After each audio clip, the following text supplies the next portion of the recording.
20 जुलाई दिल्ली का Jantar Mantar, paper leak के खिलाफ छात्रों का प्रदर्शन और फिर पुलिस कार्रवाई पर उठे गंभीर सवाल।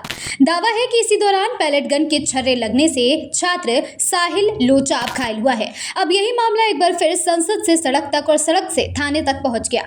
राहुल गांधी घायल छात्र को लेकर संसद मार्ग थाने पहुंचे और एफआईआर दर्ज कराने की मांग पर धरने पर बैठ गए। लेकिन आखिर पैलेट गन होती क्या है और इसका इस्तेमाल कब किया जाता है? पैलेट गन एक तरह का कम घातक हथियार माना जाता है जिसमें एक साथ कई छर्रे दागे जाते हैं। आमतौर पर सुरक्षा बल इसका इस्तेमाल भीड़ को नियंत्रित करने जैसी परिस्थितियों में करते हैं, लेकिन इसके छर्रे शरीर में गंभीर चोट पहुंचा सकते हैं और आंख जैसे संवेदनशील अंगों को अस्थायी नुकसान भी हो सकता है। इसलिए इसके इस्तेमाल को लेकर सुरक्षा और जवाबदेही पर हमेशा सवाल उठते रहे हैं। अब लौटते हैं 20 जुलाई पर।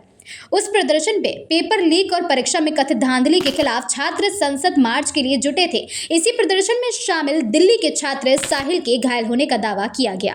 कांग्रेस का आरोप है कि पुलिस कार्रवाई के दौरान पैलेट गन का इस्तेमाल हुआ और साहिल की आंख को गंभीर नुकसान पहुंचा है। और अब इसी मुद्दे को लेकर शुक्रवार को राहुल गांधी साहिल के साथ संसद मार्ग थाने पहुंचे। राहुल गांधी ने मेडिकल रिपोर्ट का हवाला देते हुए दावा किया है कि साहिल के शरीर में 200 से ज्यादा छर्रे हैं और 3 छर्रे आंख के पास हैं, जिससे उसकी एक आंख की रोशनी चली गई है। राहुल गांधी का सवाल है, अगर दिल्ली पुलिस ने पैलेट नहीं चलाए तो फिर ये छर्रे साहिल के शरीर में पहुंचे कैसे?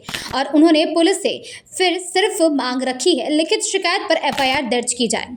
राहुल गांधी ने कहा कि जब तक एफआईआर दर्ज नहीं होगी वे थाने से नहीं हटेंगे। इस दौरान कांग्रेस के कई नेता कार्यकर्ता भी थाने के बाहर मौजूद रहे। प्रियंका गांधी वाड्रा भी पहुंची। वहीं रिपोर्ट के मुताबिक रैपिड एक्शन फोर्स के जवान भी थाने के बाहर पहुंचे हैं। कांग्रेस के इस मामले को लेकर केंद्र सरकार और दिल्ली पुलिस पर सवाल उठाते हुए पूछा कि छात्रों पर पैलेट गन इस्तेमाल करने का आदेश आखिर किसने दिया?